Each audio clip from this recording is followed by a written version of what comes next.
2025 онд ер нь даатгалын салбарын гүйцэтгэл ямар шууд үнэтэй гарахаар байна. Ер нь сүүлийн тайлангууд ер нь ямар шууд дүр зурагтай байна. За 2025 оны санхүүгийн тайлангуудыг одоор эцэлтэд нэгтгэх ажлууд явж байна. За 2025 оны 3 дугаар улирлын мэдээлэлээр харахад бол даатгалын салбарын өсөлт бол нийтэд саарсан байдалтай харагдсан. За өнгөрсөн 2 жилдээ харьцуулахад бол бараг 3 дахин өсөлт нь бол буурсан.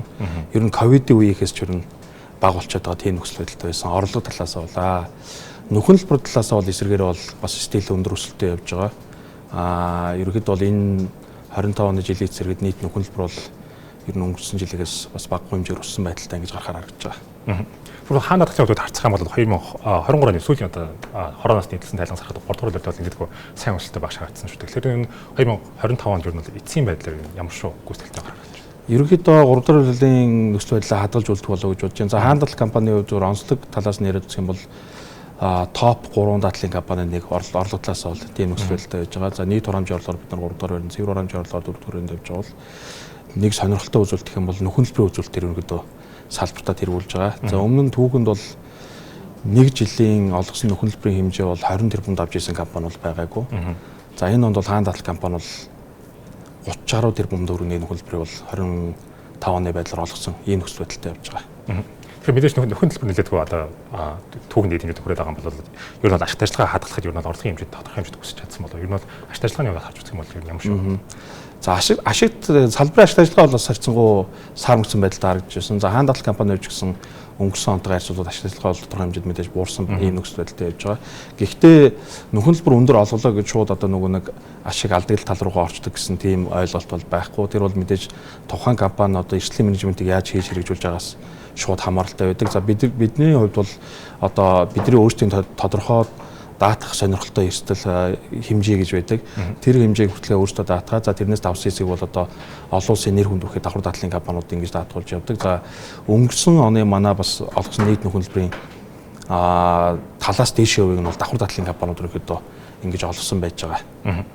Тэгвэл өнгөрсөн жил харах юм бол өнгөрсөн жил ч юм уу юу надад автовын салбарыг нэгддэг хязгаарлаад байгаа шүү дээ. За импорт болон одоо дугаар олголтсаа бүгд түнчлээ одоо зээл олголт гэхдээ одоо шинэ автомашин худлаа авалтыг бол нэгддэг хязгаарласан талаас бол томоохон өөрчлөлт явж байгаа. Тэгэхээр ер нь бол даатгалын салбарын автовын даатгалын салбарт ер нь нэгжид ер нь ямар шоу нөлөө үзүүлж байгаа. За ерөнхийдөө бол энэ хэрэглээний зээлийг хязгаарлах бодлого, за дээрэс нь Улаанбаатар хотын төвжирлийг сармажуулах гэдэг энэ чиглэлүүдийн хүрээнд ерөнхийдөө бол энэ автомашины за дугаарыг хязгаарлалтууд, за зээлийн тодорхой хязгаарлалтууд энэ төр бол явж байгаатай холбоотойгоор бол автомашины борлуулалт бол зах зээл дээр бол нэлээдгүй хэмжээгээр буурсан ийм нөхцөл байдалтай байж байгаа. За мэдээж ер нь дэлхийн аль ч улс оронд энэ ердийн даатгалын компаниудын дийлэх одоо орлогын ширэг бол энэ автомашины даатгал эзэлж байдаг. Монгол улсын хувьд ч гэсэн бас мөн ялгаа байхгүй ийм нөхцөл байдалтай байдаг.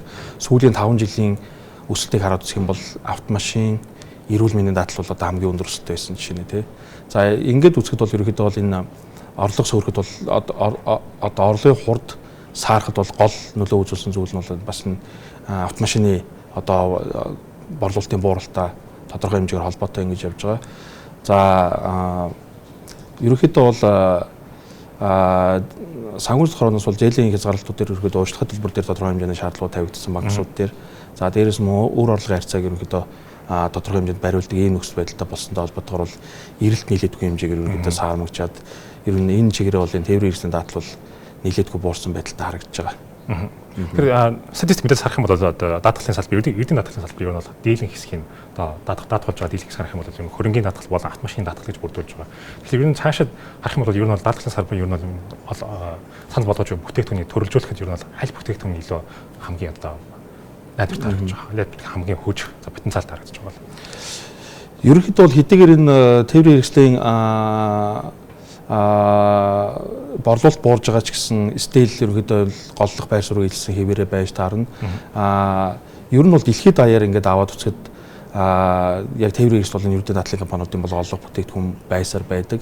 Монгол улсын хувьд бол яг нь шинэ борлуулж байгаа тээврийн хэрэгслүүд дийлэнхтэй нэг дааталтаа явдаг бол стил ахаад арталт нь нэг жил болгон одоо унаад явж байгаа машинаа хүмүүс бол даатгуулахын хандлагууд бол бага байдаг. Зүгээр энэ дээр бас ажиллахад бол тодорхой хэмжээнд нэмэгдэх боломжтой. За үүний дараагаар бас нэлээдгүй өндөр хурцтай өсөж байгаа нэг төрлийн бүтээгдэхүүн бол энэ эрүүл мэндийн эмчилгээний зардлын даатгал байгаа. Энэ төрлийн даатгал бол ерөнхийдөө сүүлийн жилүүд бас нэлээдгүй хамгийн өндөр өсөлттэй байсан. Аж ахуйн нэгжүүд бол одоо ажиллагчдаа эрүүл мэндийн даатгал худалдаж авдаг гэдэг энэ байдал бол ерөнхийдөө бол нэлээдгүй одоо бий болцсон гэж ойлгож болно. За тэгээ мэдээж үүний араас бол хөрөнгөний даатгал. За тэгээд тодорхой даатгалууд бол нэмэгдэж байгаа. За бас ер нь сүүлийн одоо 25 онд нэлээдгүй өндөр одоо тий өсөлттэй байсан нэг төрлийн даатгал бол энэ баталгааны даатгал байгаа. Харах юм бол хөрөнгөний даатгал юу нэ сүүлийн жилүүд юу нэ одоо үер бослоод өвлийн байдлаар зуудаг гэдэг гамшиг тохиолдол нэмэгдэж байгаа харагдаж байгаа. Тэгэхээр ер нь бол үүн толгойд хөрөнгөний даатгал дээр нь хэр их хохирлож очиж байгаа. За ер нь хөрөнгөний даатгалын одоо ер нь бол даатгуулагчдын тоо нэмэгдэж байгаа харагдаж байна. За хөрөнгөний даатгалын даатгуулагчдын тоо бол яг төдийлөн бүр айхтар өндөр хурдтайгаар нэмэгдэж байгаа зүйл бол бага байна. Гэхдээ ерөнхийдөө бол энэ ер нь дэлхийд даяар сүүлийн жилүүдэд гамшигт үзэсгэлэнтийн тоо бол айгүй өндөр хэмжээгээр нэмэгдэж байгаатай холбоотой. Ер нь бол компаниуд тодорхой хэмжээгээр санал авах тий даатлыг судалж үзэх энэ байдлууд бол ер нь нэлээдгүй нэмэгдсэн байдлаар. За Улаанбаатар хотод ч гэсэн харж байгаа ч гэсэн сүүлүүд бас томоохон галууд нэлээд бий болоод ирлээ тий. Үүнээс улбаалаа даатлын компаниуд бас ер нь яг энэ чиглэлийн одоо эрсдлээс хамгаалах бүтээгдэхүүн үйлчлэгийг бол харилцагч байгууллагуудад ерөнхийдөө илүү одоо хизээ ирж авах гэж хүлээж суухаас илүүтэйгээр бас төрүүлээд урьдчилаад очиж одоо санал болгох энэ байдлууд бол нэмж байна. Бидний хувьд ч бас мөн ялгаа авахгүй. Жишээ нь одоо 21 аймгийн худалдааны төв, зах худалдааны төвүүдийн одоо худалдааны аймаг эрхлэгчдийн ерөнхийдөө өөрсдийн параметрын за тэгээд магадгүй захуудын хөрөнгөний даатгалууд дээр бол тодорхой бас онцлог бүтээгдэхүүнээ санал болгоод явж байгаа. Тийм асуудалтай. Одоо дурдлаад одоо баталгааны даатгал сүүлийн жилүүд нэлээдгүй хурдтай өсөж байна. Тэгэхээр ер нь үүний шалтгаан нь юу вэ? Сүүлийн үеийн зах зээлийг ямар юм тохиолдоод ер нь баталгааны даатгалын хүү хамгийн хурдтай өсөж байна. За сонирхолтой асуулт байна. 2022 оноос энэ ерөнхийдөө бол энэ хуучин бол энэ нөгөө нэг одоо төрийн болон орон нутгийн өмчөөр бараа үйлчлэг худалдаа авах тухай хуульд бол баталгааг зөвхөн нэг бол одоо банкар баталгаа гаргадаг, эсвэл одоо тодорхой нөгөө нэг засгийн газрын бондын мөн цасыг барьцаалж баталгаа ингэж гаргуулж авдаг байсан. За энэ дээр бол хуульд өөрчлөлтүүд ороод даатлын компаниуд баталгаа гаргах юм боломжтой болсон Монгол улсад. За энэ бол дэлхийд даяараа бол угаасаа байдаг зүйл, олон улсад бол ерөнхийдөө хэрэгжээд утсан олон жил ингэж явж байгаа. Монгол улсад бол яг ингэж хууль эрх зүйн орчинд бүрдээд за тэгээд 24 онд ерөнхийдөө санхүүгийн зохицуулахаараа тодорхой журмуудыг гаргаснаар даатлын компаниуд баталгаа гаргаж эхэлсэн байгаа. Өнгөрсөн 25 онд бол нийтдээ давхарцсан тоогоор 1300 орчим аж ахуйн нэгжид зөвхөн Монгол улс дотооддоо бид нар 100 орчим тэрбум төгрөгийн одоо баталгаа гаргасан байна. За үүнийхээ хариуд бол 6.5 тэрбумын одоо хураамжийн орлого болсон юм нөхцөл байдалд харагдчихлаа. Гадны олон улсын давхар даатгчдын нийлээд бол 500 орчим тэрбумын баталгаа гаргасан юм нөхцөл байж. За гадшаа гарсан баталгааны дийлийг бол одоо хаан даатгал компани бол одоо бичлэн өөрсдөө ингэж гаргасан юм нөхцөл байдалд явж байгаа. Бас Монгол улсынхаа томоохон төслүүд дээр өнөөдөр баталгаа гаргаж ингэж оролцож явж байгаа.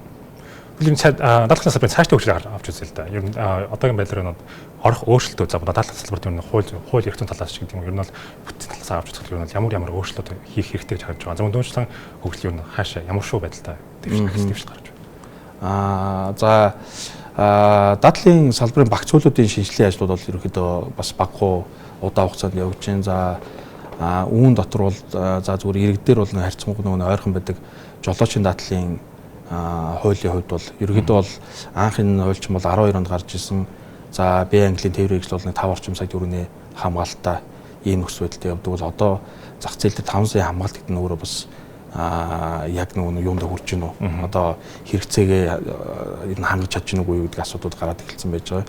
Сүүлийн нөгөө тээврийн хэрэгслүүд өмнө ханш нэлээдгүй одоо өндөр хэмжээтэй болсон байна. За бас томох хэмжээний ославар гаргаад 5 сая төгрөг бол тодорхой 3 дахь гэдгийн хөрөнгө амь насны одоо зардлыг дааждахгүй гэдэг энэ асуудал гарч байгаа. Энэ чиглэлээр бол ерөнхийдөө бол хуулиуд дээр бол тодорхой өөрчлөлтүүд явж байгаа.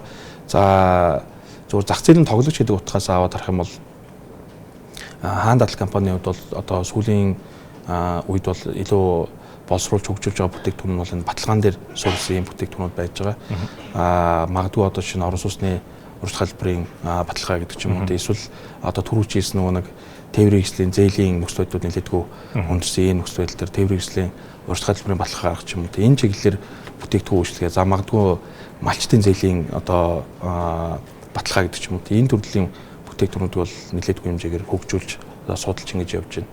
Тэгээ эдгээр гараад эхлэхийн цагт бол нөгөө нэг ер нь бол яг хүмүүс бол нөгөө нэг энэ даатгал өндөр хөгжсөн улсууд бол одоо хүмүүс нөгөө нэг ингэ сайн дураараа даатгал хандлага айгүй өндөр байдаг гэж ингэж харж ирдэг. Монголд бол тэр харьцангуй сул байдаг. Гэхдээ бас яг нарийн судлаад үзэх юм бол ер нь дэлхийд даяараа энэ 3 дахь читгээдийн шаардлагаар ерөнхийдөө даатгалыг хийлгдэг тохиолдол маш өндөр. Ерөнхийдөө заавалжгүй байх хэрэгтэй гэдэг утгаараа ер нь тэр нэлээд өндөр. Тэгэхээр яг үүнтэй адилхан бол бид нар бол энэ санхүү одоо тодорхой санхүүжүүлэгч байгууллагуудын ерөнхийдөө шаардлаган дээр орж байгаа даатгалуудыг илүү одоо хөгжүүлж зах зээлд бий болгож гарах юм ерөнхийдөө сонирхолтой ингэж явж байгаа.